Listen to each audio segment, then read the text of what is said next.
All right, everybody, it is complete. Well, not all the way complete.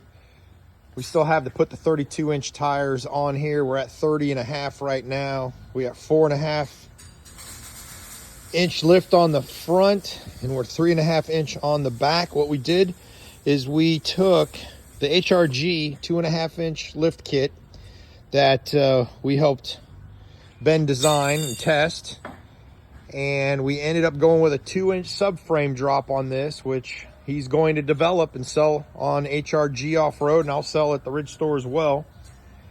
And you can see the puck, but the steering dropped. We had to cut one wire harness attachment. You are not going to be able to use the PRL Motorsports intake on this. You're going to have to keep your accordion because you're dropping the engine 2 inches. And then we ended up going with the flat-out suspension GR Plus, and I have it maxed out right now. I'm probably going to bring it down a 1/2 inch once I get the tires.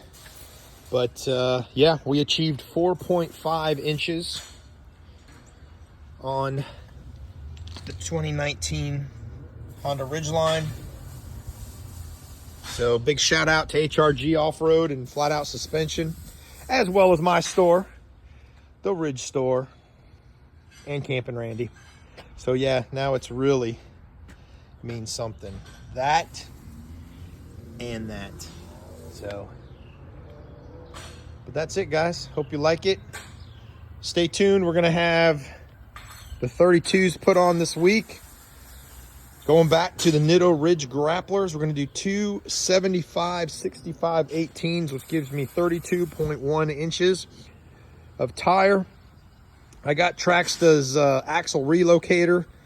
It was too much of an issue to put those on, so I ended up just buying new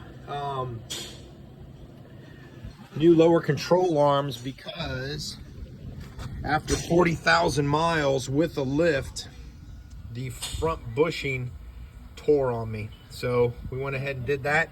But check out your axle angle with the 2-inch drop. I mean, it is really nice. So the truck thinks it only has 1.5 inches lift on it. So let me know what you think. Put some comments down there. Enjoy the adventures.